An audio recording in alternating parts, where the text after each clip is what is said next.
Saya akan mulai dari presentasi saya. Jadi saya diminta untuk mengisi tentang embedded system. Embedded system itu yang nanti kedepannya mulai dari introduksi dan lain-lain. Jadi kurang lebih ini aman buat semua orang. Jadi semua orang bisa, yang belum tahu tentang embedded system juga nggak apa-apa, karena dijelaskannya memang dari yang bagian awal-awal aja. Oke, sedikit tentang saya. Saya dulu, saya kelahiran Bandung. Saya S1-nya di ITB dulu, Teknik Elektro Telekomunikasi. Sekarang udah jadi STEI ya. Kalau misalnya ketahuan, kalau bisa dicari mungkin ketahuan umur saya berapa juga.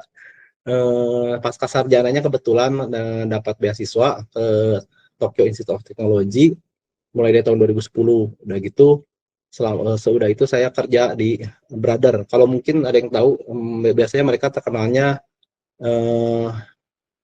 printer ya banyaknya. Tapi saya di sana bekerja sampai tahun ini sebenarnya 2016 sampai 2025. Yang saya kerjakan itu mesin jahit industri, yaitu bagiannya namanya nama seriesnya itu BAS Brother Automatic System. Kalau boleh saya kasih juga kayak begini. Nah, ini sebenarnya ini saya nih di sini ada saya.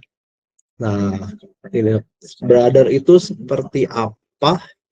Ini jadi dia menjahit yang sudah ada polanya. Kita tinggal bikin pola, nanti bakal dijahit secara otomatis. Jadi beda dengan mesin jahit lebih perorangan yang sering kita di sini lebih ke otomatis. Terus tahun 2025 saya pulang, terus mendirikan Inti Sakura Solutions di sini. Jadi masih merintis juga, mengincarnya ya itu melanjutkan pekerjaan saya yang ada di Jepang sebelumnya, itu Embedded System Engineer, dan juga mengincar outsourcing service buat perusahaan-perusahaan Jepang. Sesi saya dibagi 4, introduksi, arsitektur, masa depannya embedded system, dan juga konklusi. Pertama, buat yang belum tahu nih, apa itu embedded system?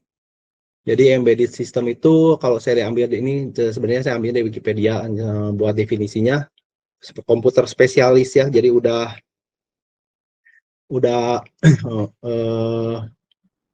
khusus yang tertanam sebagai di sebuah mesin, sebagai sebuah perangkat yang komplit. Nah, terus mungkin beda, jadi agak berbeda dengan yang sehari-hari kebanyakan orang pakai, misalnya PC atau smartphone ya. Jadi kalau misalnya pikir tentang programming itu, terutama yang belum tahu tentang embedded system itu biasanya tahunya programming untuk web page, atau mungkin yang namanya apps itu Microsoft Office lah, atau Dropbox, atau mungkin kalau di smartphone itu mungkin Gojek atau Tokopedia. Jadi PC atau smartphone itu sebenarnya lebih ke seperti general purpose ya. Biasanya sudah ada perangkatnya juga, sudah fix, seperti monitor, mouse, atau keyboard, dan lain, atau kalau smartphone ya touchscreen dan lain-lain, buat beroperasi dengan aplikasinya. Sementara buat embedded system itu ada juga prosesornya, memori, I/O port juga, tapi semua sudah tertanam, diintegrasikan menjadi sebuah yang disebut microcontroller, seperti yang ada di gambar ini contohnya. Biasanya yang terkenal itu Arduino atau ARM. Next, contoh-contoh mungkin kalau buat memberi image juga apa itu embedded system, saya akan berikan sedikit contoh apa itu contoh-contohnya dalam kehidupan sehari-hari. Yang banyak sering dipakai itu biasanya di perangkat rumah yang biasanya familiar dengan orang-orang pakai. Mungkin seperti AC itu. Kalau AC itu kan ada remote-nya, di dalam remote itu ada microcontroller juga. Jadi kita pencet, kita tekan tombolnya, nanti keluar inframerah. Jadi itu inframerahnya juga kan, karena kalau dipencet tombol keluar sinyal inframerah yang akan diterima oleh perangkat utama dari AC-nya, di mana peringkat di microcontroller di dalam perangkat utama AC-nya juga akan menggerakkan misalnya kondensor di luar ruangan, atau mungkin kipasnya supaya mengeluarkan angin yang dingin, udara yang dingin. Atau mungkin juga ya kulkas. Kulkas itu kan mungkin kalau kita lihat sederhana, cuman memberikan udara dingin aja, tapi kan kalau kita buka pintunya itu ada sensor juga supaya kalau misalnya dibuka pintu, lampu lampu di dalam kulkasnya menyala. Yang simpel-simpel aja sih. Dan juga mungkin mesin jahit itu kan terutama yang elektrik ya, bukannya analog. Kalau yang zaman dulu kan analog pakai kaki itu di kayu ya. Kalau yang sekarang banyak yang elektrik itu bisa disetel kecepatannya, terutama kalau yang saya pengalaman itu mesin jahit industri itu bisa disetel 1000 rpm rotation per menit, jadi kecepatannya, atau 2000 rpm itu kan berarti harus kecepatannya harus sesuai, si batang jarumnya berputar dengan di yang menggerakkan di bawah ini bahan bahan kainnya ya, namanya feed sih, dog feed. Jadi kalau misalnya kecepatan, misalnya kalau kecepatan dia sesuai, bisa-bisa jarumnya patah soalnya. Jadi itu kan dikontrolnya juga dengan microcontroller. Ada juga misalnya otomotif. Di dalam otomotif itu biasanya di dalam sebuah mobil itu biasanya ada yang namanya electrical control unit atau ECU. Biasanya bisa mengontrol banyak sekali fungsi-fungsi di dalam mobil. Misalnya yang zaman sekarang itu udah banyak mobil yang pakai anti-lock braking system supaya menghindari kecelakaan, dan supaya bisa mengerem sebelum terjadi kecelakaan ABS, atau mungkin juga airbag control unit. Kalau tadi video tadi yang saya kasih lihat itu yang tentang mesin jahit industri itu, dia sedang menjahit airbag sebenarnya, sedang menjahitnya airbag buat di dalam mobil supaya ya kalau misalnya ada kecelakaan airbagnya bisa terbuka gitu kan. Kalau karena airbag itu besar sekali sebenarnya, kalau pakai orang lagian polanya sebenarnya mirip-mirip aja, jadi kalau pakai bisa pakai manusia tentu saja, tapi karena saking besarnya dan kalau bisa diotomasi ya lebih baik diotomasi gitu. Jadi ada airbag control unit, ada fuel control system. Fuel control system itu misalnya kalau misalnya ya yang gampangnya, kalau bensinnya udah mau habis tuh kan harus di dashboardnya harus nyala lampu lampu habis bensin, atau misalnya kalau misalnya tadinya penuh, barnya dikurangi sedikit-sedikit, itu kan semua dikendalikan dengan microcontroller. Atau misalnya healthcare, kalau healthcare itu biasanya yang gampang itu misalnya suntik insulin ya, suntik insulin terutama buat orang-orang penderita dia kencing manis atau diabetes.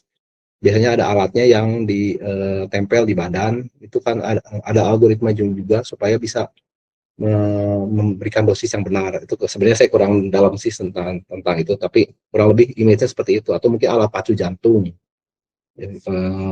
yang seperti itu deh. Atau eh, yang saya banyak pengalaman juga sebenarnya industrial automation ya, jadi otomasi industri. Kalau bisa contohnya itu kayak begini. Jadi ini namanya pocket setter. Jadi mesin jahit industrinya bisa dikombinasi dengan pocket setter untuk ini kantong celana jeans. Jadi dia punya otomasi juga, alat yang berbeda untuk memasang pocket jeans. Jadi dia tinggal pasang bahannya, nanti dengan satu pencetang pedal saja bisa dikirim dan dijahit secara otomatis. Nah, jadi selain mesin jahitnya sendiri yang otomatis, dia juga punya otomasi buat mengirimkan bahan-bahan juga ya. Nah, biasanya buat mengendalikan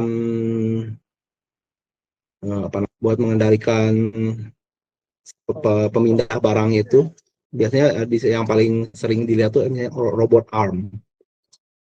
Seperti ini yang terkenal misalnya Pak Dede yang bikin Panak ya, ini yang bikin orang perusahaan Jepang juga. Nanti biasanya dikontrol dengan alat yang namanya PLC. PLC ini sebenarnya seperti microcontroller juga di program, tapi dia lebih untuk yang industri. Jadi dia biasanya lebih kuat misalnya ada fire disaster, atau misalnya ada tiba-tiba tegangannya naik turun, itu biasanya dia lebih nggak gampang rusak karena akan dipakai di lingkup yang lebih ketat ya, buat industrial ya. Biasanya namanya PLC. Jadi sebenarnya embedded system itu bisa berhubungan juga dengan mekatronika ya, menggerakkan robot arm misalnya dan lain-lain. Jadi robot arm bisa bisa dipakai untuk menggerakkan barang-barang seperti apa ya? Kurang kelihatan ya. Tapi kalau lebih image-nya seperti itu ya. Dan juga PLC. Jadi biasanya itu pakai PLC menggerakkannya. Lebih udah dapat image-nya ya tentang embedded system. Jadi berikutnya, kenapa sih kita harus pakai sebuah embedded system? Ini saya membuat sebuah tabelnya secara sederhana. Jadi kalau misalnya PC atau yang serang ya yang saya pakai buat investasi ini desktop PC atau embedded system itu bedanya apa aja bisa dijabarkan di sini. Desktop PC itu seperti yang saya sudah beritahukan sebelumnya adalah general purpose. Sementara embedded system itu specialized ya. Lebih lebih buat hal-hal tertentu yang sudah pasti sudah dispesialisasikan. Dan kalau desktop PC itu cenderung lebih memerlukan biaya. Sementara embedded system itu murah. Jadi kalau yang buat hobi itu biasanya yang di bawah 50.000 gitu juga ada yang murah kayak ESP32 atau ESP8266 macam-macam sih, tapi relatif lebih murah, bisa di bawah 50.000, bawah 100.000 tuh udah bisa dapat barangnya dan bisa diprogram langsung.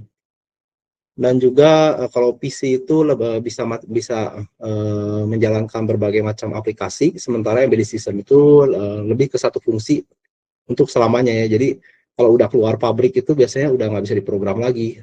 Ya. Mesin jahit keluar pabrik yang nggak bisa diubah jadi kulkas gitu kan. Ya emang sudah khusus aja buat selamanya, dan biasanya repetitif gitu. Jadi kalau misalnya menggerakkan barang dari titik A ke titik B ya terus saja gunanya buat menggerakkan barang dari titik A ke titik B. Biasanya sih terutama yang udah barang jadi itu udah nggak bisa diprogram lagi kecuali yang PLC gitu.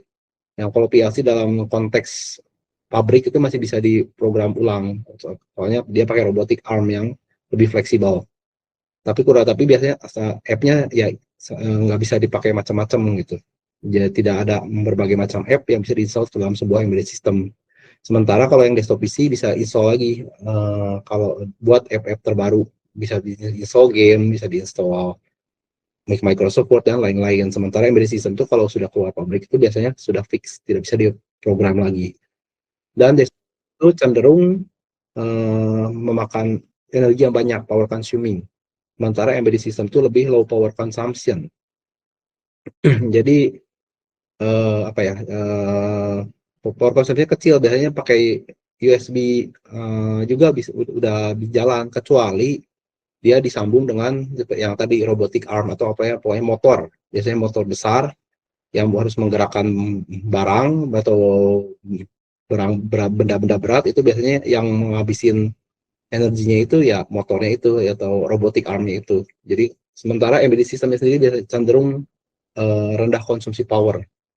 Dan juga untuk desktop PC itu ya sebenarnya kita sebisa mungkin nggak pengen ada lag ya, nggak pengen ada ya sendet-sendet gitu. Tapi desktop PC itu biasanya usernya masih memberikan kelegaan untuk beberapa lag. Jadi kalau misalnya ya apa ya, kalau internetnya mungkin sedikit lambat ya masih bolehlah, atau mungkin misalnya tiba-tiba gamenya lag gitu ya, ya masih boleh lah. Tapi kalau misalnya udah dalam konteks embedded system, terutama buat yang industrial, itu biasanya sangat dibutuhkan untuk real time. Kenapa? Soalnya kalau misalnya sampai dia terlambatnya biasanya milisecond ya, persyaratannya. Kalau misalnya terlambatnya jauh, itu bisa merusak karena di dalam pabrik itu biasanya ada sebuah line. Di dalam line itu biasanya kalau misalnya udah otomasi menggunakan berbagai macam embedded system atau robotic armnya bisa ada lebih dari satu, mungkin lebih dari 3. Jadi kalau misalnya satu terlambat aja bisa berpengaruh ke yang robotic arm berikutnya, atau mungkin bisa bertabrakan malah jadi rusak gitu aja. Atau kalau parah-parahnya malah operatornya bisa kecelakaan karena delay itu. Makanya sangat dibutuhkan untuk real time biasanya sih milisekund gitu persyaratannya. Nah, itu tadi introduksi dari saya.